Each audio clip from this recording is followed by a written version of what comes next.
No way, cameraman. I'm not saying it. I don't care. I'm not saying it, and you can't make me. Bigger guns than yours are gonna make me say that stupid line.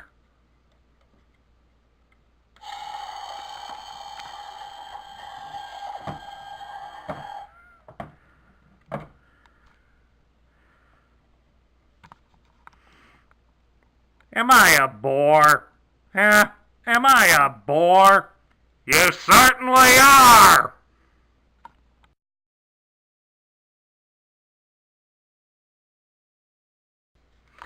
Hello everybody, Sparkster1701 here, and here we are for week 3 of Pretender Month 2. And this time around we're going to take a look at a different type of pretender that, for some weird reason, I haven't gotten around to reviewing. I've got all 4 of them, and for whatever reason I just haven't reviewed any of them. So we're going to take a look this week at a Pretender Beast. The second version of Pretenders to be released. And today we're going to take a look at the Decepticon Assault Warrior, Snarler. Snarler was released in 1988. He would be part of the first wave of Pretenders, and he would only be available for that year. He would be discontinued in 1989, and we would not get a replacement for him. Now, as stated before, Snarler is one of the Pretender Beasts, which means instead of having a humanoid-shaped shell, he gets an animal-shaped shell. In this case, he's a wild boar. And I think in that case, the less said, the better. But for the time being, let's get the shell out of the way, so we can focus on Snarler himself.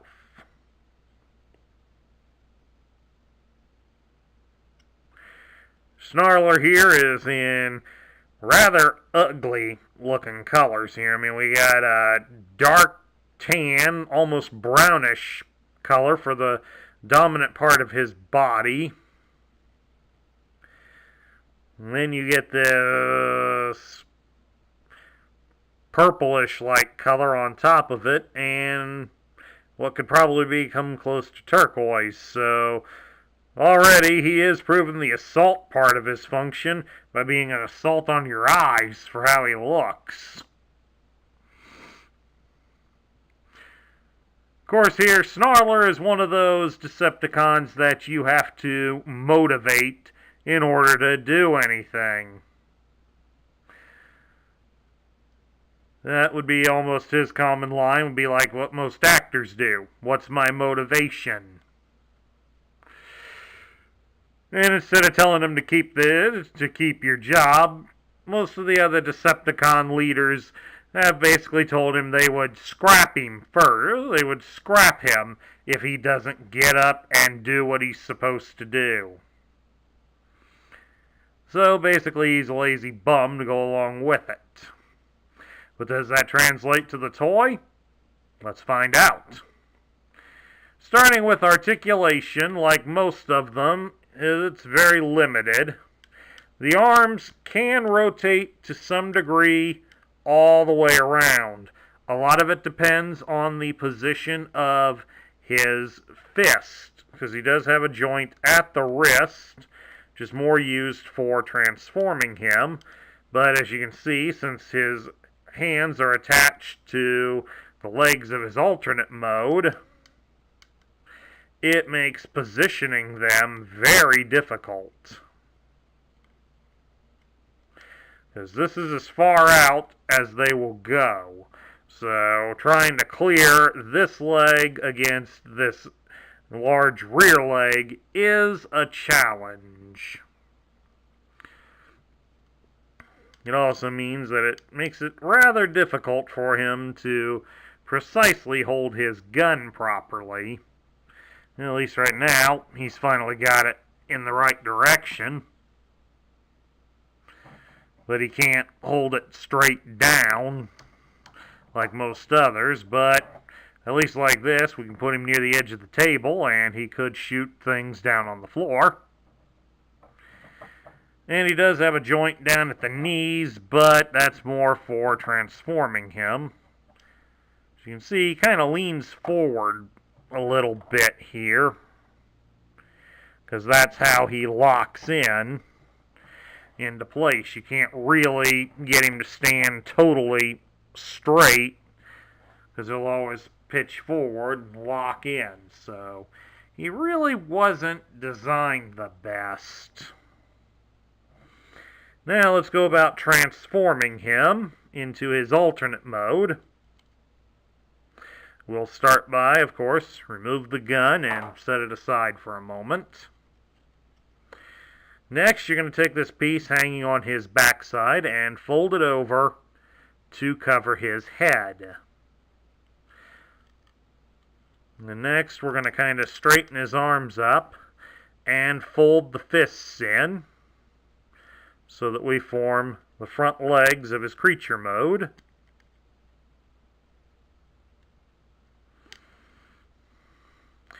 And then now we'll take his legs, we rotate them around, adjusting the others as necessary so that it'll clear his shoulders, and then rotate them around to get them back down. And then next we'll reach in here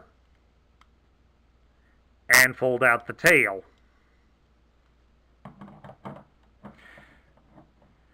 And if he doesn't stand right, just make some minute adjustments to the legs.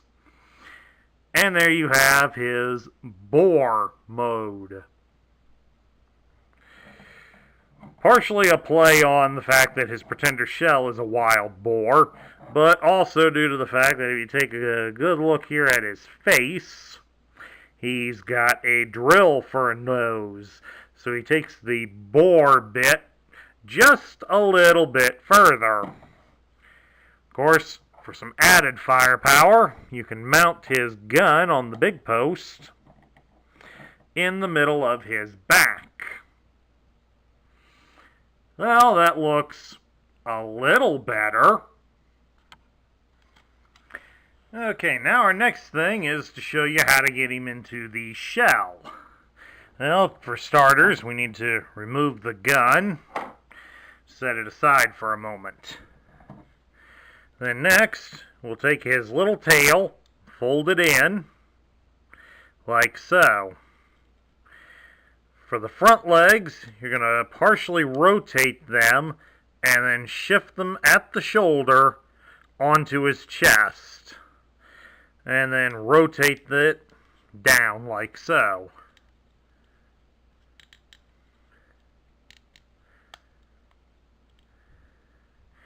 Like that, so that they are flush against the belly of the beast. Then next, I'm going to rotate the back legs, rotate them up along the side. Go one way or the other, doesn't really matter. And then that will get him ready to be put inside the shell. And we're going to have the two halves of the shell here. On the right-hand side of it, the one that has all the posts, you'll notice there's a small one right here at the back side. First thing you'll want to make sure you do is insert the tail all the way. And then you're going to insert the robot into the shell. Then you'll take the other half and just put it over him. If you got him lined up right, it will all close up nice and tight, like so. Then next you'll attach his shoulder pads. They're marked, which I'll show you in a moment, which one goes on his right shoulder and which one goes on the left. You just snap them on just like that. And then lastly, add the gun on top. And there you go. You've got an armored wild boar.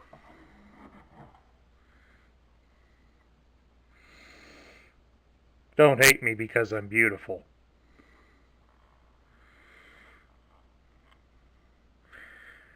There's nice ribbing and armor along here, along the side. Carries over onto the top and along the other side, so it does offer some protection. Shoulder pads are a little protruding. I'm not a big fan of those, but hey, whatever works. And of course, you got the tail here, but with how small that hole is, there really isn't much you can do with it. But then again, he's a wild boar, so we're not going to be grabbing his tail too much. All in all, it's not too bad. I mean, there's certainly worse ones out there, but this isn't too bad. Now let's take a look at all of Snarler's loose parts, and we're going to start with the shell, the obvious one. This is the right side of the shell. On the beasts, the right side has all of the posts.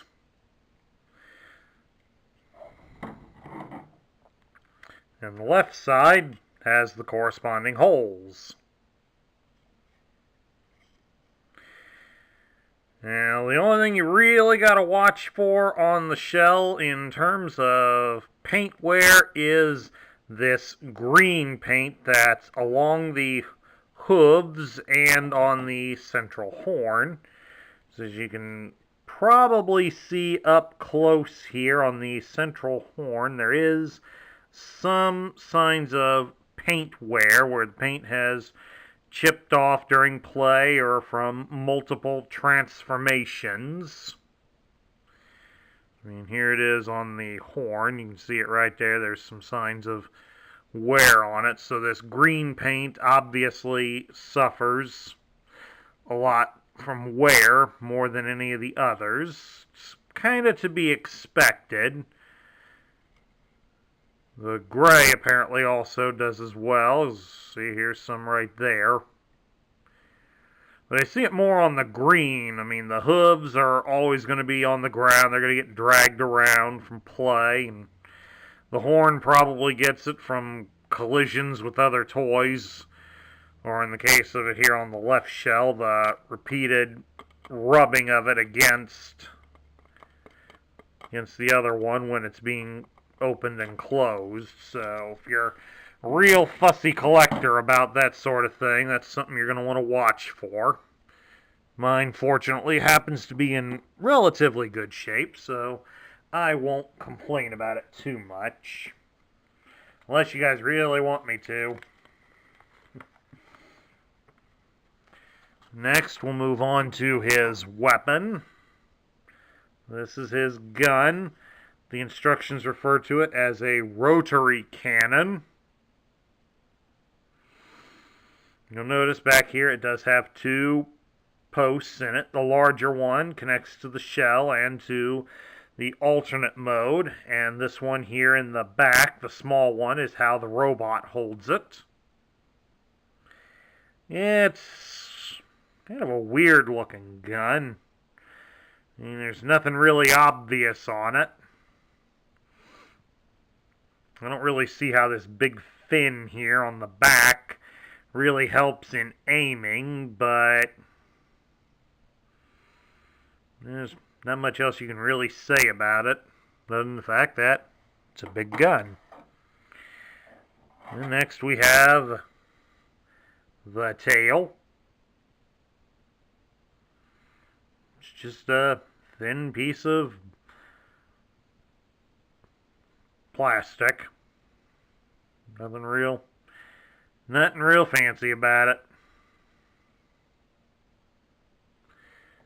And then, of course, you have two shoulder pads.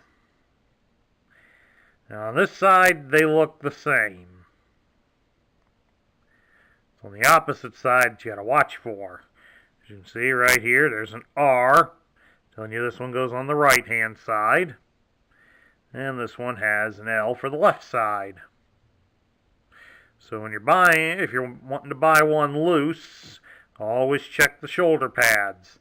The Decepticon Pretender Beasts had shoulder pads.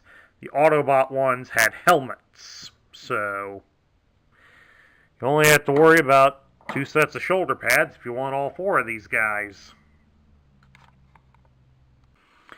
Before we move on to the paperwork, something I wanted to make sure I mentioned about the shoulder pads here. Just for you to notice as well, take a look up here up close, is that not only do they have the circle peg, there is a little small protrusion from it. That's meant for the pads to only be placed in a specific way on him. They can't rotate or be shifted about, and that's also what helps make them specifically for the one side. They're drilled specifically to mount on one side. Still, on him, they look kind of imposing. Maybe some of the worst teams in the NFL should change the regular shoulder pads to something like this. Looking at you, Cincinnati. Moving right along now, we're going to take a look at his instructions. And like on all the Pretenders that were sold in this size, the first page shows the Pretender shell form, and then the second page is the robot. And we can sort of see this is a rather silly looking drawing. Move here to take a look at the parts list.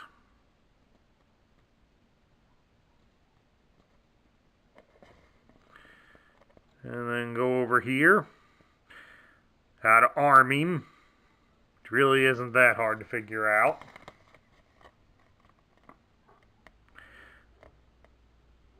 Sounds like my mail might be coming soon. I'm hearing the dogs in the neighborhood bark.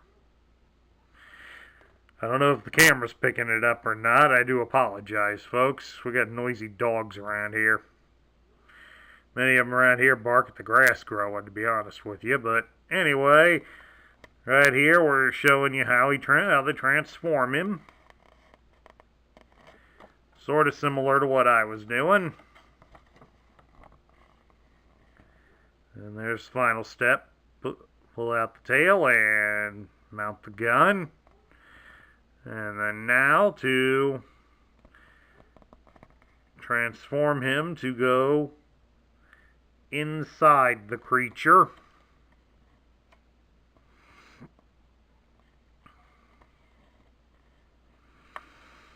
And even though it states in here that the beast can be used to hide the boar, or it can be used as a separate action figure, there's really nothing in the lore that states that any of them, at least in the Pretender Beasts, were capable of allowing their beast mode to be the beast shell to be remotely controlled. And here we are at how to place his stickers. And getting to the end, reminding you to save the robot points on the box and how to read his tech spec. So at that point, we were still using decoders. As you remember from last week's video, that's the year after is when it stopped. Now, in the case of Snarler, we're going to take the guys out of the way here for the next bit of the paperwork. Because we don't just have the tech spec, we've got the box. We have the intact box. Unfortunately, we don't have the interior packaging. Can't win them all, folks. Up here you can get a look at how they did the Pretender bit on the top of the box.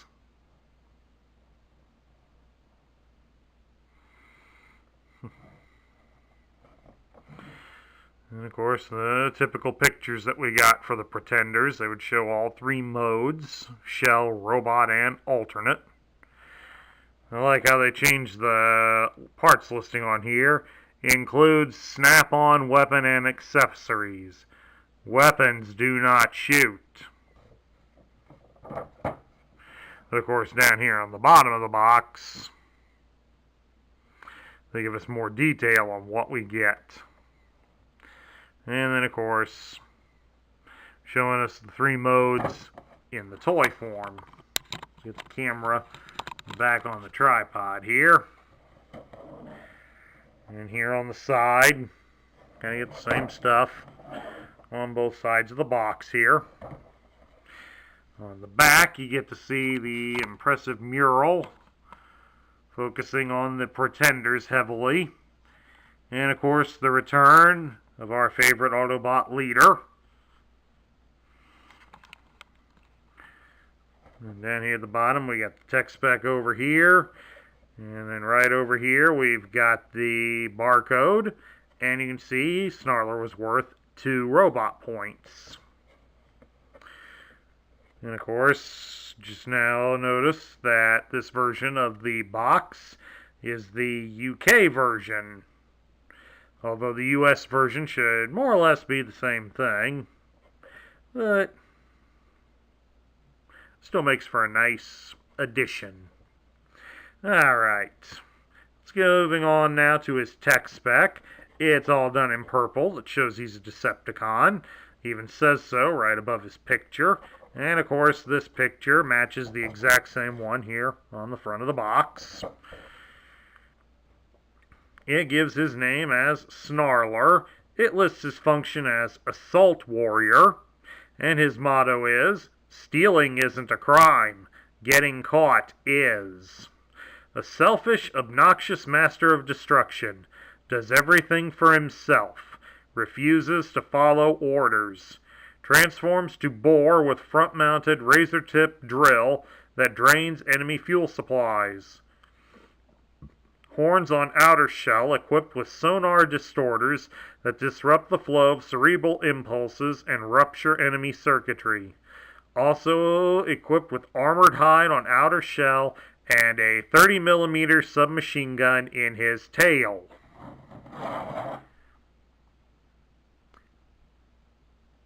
I won't tell if you won't. In robot mode, armed with programmable explosive shell rotary cannon. Range 6 miles. Of course, they don't say if the shell also has that cannon, despite the fact that the toy allows you to mount the cannon there. And so I picked the decoder up off the floor. We'll mount it here onto the grid, and let's see how he stacks up. Gives his strength as 7, his intelligence is 5, his speed is 3, so he's not much faster than last week's guy. His endurance is 10, his rank is 3, well, he is an insubordinate twerp. His courage and his firepower are both 8, and his skill is 7, so he's pretty decently tough with that very high endurance, but he really doesn't have the brains or the speed to pull off a lot of his little schemes. Alright, let's get the boys back out here into shot.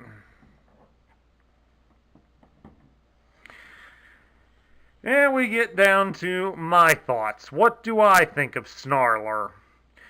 As stated in many of my previous videos, where we have characters that are insubordinate and troublemakers, I don't like them.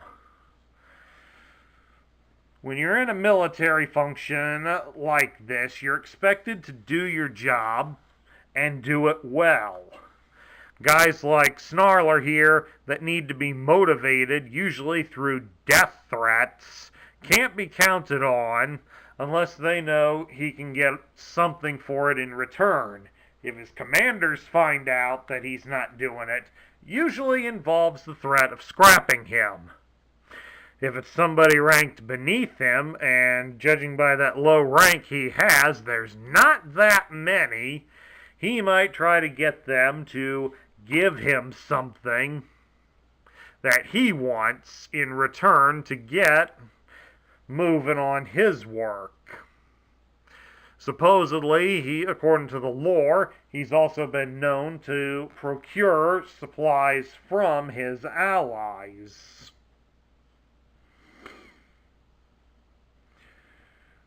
So that even makes him even more of a scumbag, because now he's also a thief amongst them, and he's doing it more for pure selfish greed, unlike the fellow Decepticon Chop Shop, who basically is a thief, but he's stealing from his comrades more out of kleptomania and the challenge.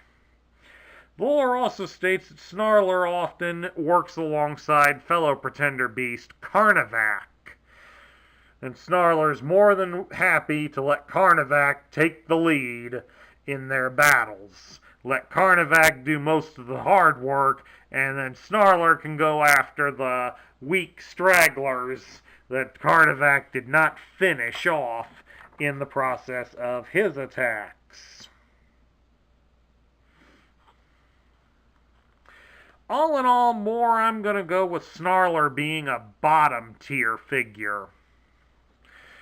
So, while all the Pretender beasts are fierce, not a lot of us really put a wild boar in that lineup, especially when you compare that the others are a wolf, a saber-toothed tiger, and a bear, respectively.